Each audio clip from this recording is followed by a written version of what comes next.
Sahih al-Bukhari 2497, 2498. Narrated Sulayman bin Abu Muslim. I asked Abu Minhal about money exchange from hand to hand. He said, I and a partner of mine bought something partly in cash and partly on credit. Al-Bara bin Azib passed by us and we asked about it. He replied, I and my partner Zayd bin al-Arqam did the same and then went to the Prophet and asked him about it. He said, take what was from hand to hand and leave what was on credit. Sahih al-Bukhari 2499. Narrated Abdullah. Allah's Messenger rented the land of Khaybar to the Jews on the condition that they would work on it and cultivate it and take half of its yield. Sahih al-Bukhari 2500. Narrated Uqba bin Amir. That Allah's Messenger gave him some sheep to distribute among his companions in order to sacrifice them, and a kid was left. He told the Prophet about it, and the Prophet said to him, sacrifice it on your behalf. The hadith shows us that we should only deal with hand-to-hand of what we can afford and never leave things to the credit, as a person in the future might not be able to afford it or may be able to give it back or may even refuse the exchange, so it's always better to take and give hand-to-hand, payment on spot.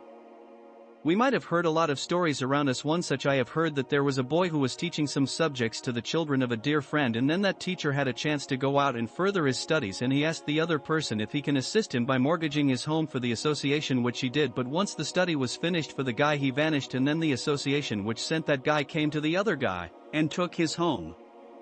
There are many stories like that everywhere around us, so always be mindful to whom you perform business with and don't let anyone credit, as people tend to back off for their own convenience.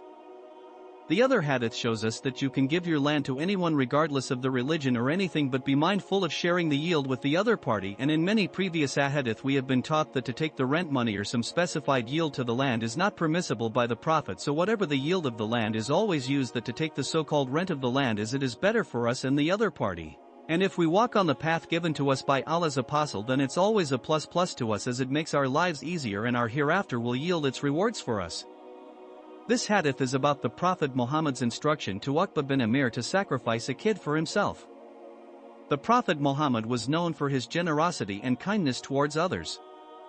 He often gave away animals such as sheep and goats as gifts or sacrifices in order to help those in need. In this particular instance, he gave some sheep to Uqba bin Amir so that he could distribute them among his companions and then sacrifice them. However, one of the kids was left over, and when Uqba told the Prophet about it, he instructed him to sacrifice it on his own behalf. This hadith teaches us that we should be generous with our resources and share what we have with others, even if it means sacrificing something of our own in order to do so. It also shows us how kind the Prophet Muhammad was towards those around him by giving away animals as gifts or sacrifices even when there were not enough resources available for everyone. May Allah guide us all, and may He always protect us.